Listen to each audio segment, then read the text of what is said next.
अगर आपके पास पूरा पॉडकास्ट देखने का वक्त नहीं है तो बढ़िया बढ़िया रसीली क्लिप्स देखिए और आनंद उठाइए. Subscribe to Dostcast clips. When it comes to our own rankings in terms of indigenous arms, I think we're number 7. And I was surprised to see that countries like Sweden are number 9 or number 10. Such a small country is still producing some kind of weapons. So once again, let me ask you this. I mean, of course, you guys are producing your own arms. What are some of the major barriers to this becoming completely adopted by all of our forces? So Sweden, again, you bring in Sweden is brilliant. It's probably the best weapons design company in the world. Bofors is Sweden. Saab is Sweden. Kockums is Sweden. So everything amongst the best in the world is Sweden. Just that Sweden did not get into small arms. You have to understand that. Sweden is 9th because Sweden does the other play. They're not into small arms, but because they don't have to be. They have Germany next door who builds some of the best weapons. They have Belgium who builds some of the best weapons. So they decided to focus on the other things. They're protected by the other countries. Europe is a continent and a country per se. Everybody can do. We not like that. We can be isolated on either sides. Sure. You know, and I think Vivek would be better to explain what happens if we pick up something from another country and then I need to. You should explain. I think we should talk examples. Yeah. So we should not be talking about about this in any theoretical way. I think we should talk about this very openly. Let's talk about small arms. I think there was a requirement a few years back. I doubt. Not so sure as to which agency was it. Was it the NSG or was it the special group? I think someone wanted to buy the FN weapon. FN is Fabrique Nationale, which is in Belgium. And the guy said, "I'm sorry, we will not supply you." HK refused to supply weapons to the National Security Guard, citing the fact that we were not part of the NATO and that they would only serve as NATO countries. HK had a legendary weapon, which is the MP5, which you will see plenty in India when you go across to airports. They're part of CISF, they're part of the NSG, and you will not get spares for those because of the fact that Germany has refused to supply spares, citing human rights violations. Let me be very candid here. Where Germany is saying that we have human rights violations? Absolutely, yes. Absolutely. Human rights violations in Kashmir, and they did not want to supply. So one of the things that happen is we get a lot of these requests saying, can you just give us a firing pin? Can you just give us a spring? You can imagine there have been divisions, and I'm not talking about general infantry. I'm talking special forces, special operations guys who have half of their weapons non-functional because of want of spares.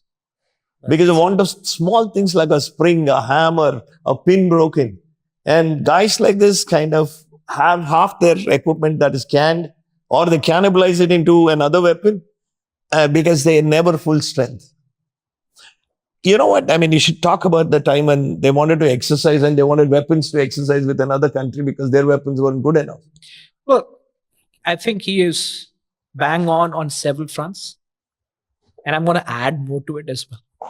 This is by no means us talking bad about the army. Let me be very candid. I believe our army is number one, tactically far superior to most other armies. Our special forces possibly the best in the world. They'll give the Americans, the Brits a run for their money. Their training is top of the line. Some of the equipment which they use is definitely good, no doubt about that. I believe there is a lot of obsolescence in the Indian army, and we've got to come face to face with it very, very soon. Because as much as you want to kind of fight the battle with morale and tactics, you also need to fight the battle in an asymmetric manner, right? You got to be having an advantage over your enemy, right? And I believe that advantage comes when you have indigenous guys who can work through conflict. For example, let me give you an example, hypothetical example. We're having a conflict. That conflict does not end in 3 days. It goes on to 3 months. What do you do? You got to throw the kitchen sink at it, right? You've got people coming back to you from the front lines. And by the way, this is not a hypothetical scenario. The Americans, when they went into Afghanistan and Iraq, had their guys calling back OEMs in their country, Barrett, Accuracy International, the SIGs of the world, the HKs of the world, saying, they're flying in ammo and guns again. Not just ammo and gun. They're calling in the guys saying, we've got this problem with this weapon. There is a problem because we're using this in the desert. We're using this in hills.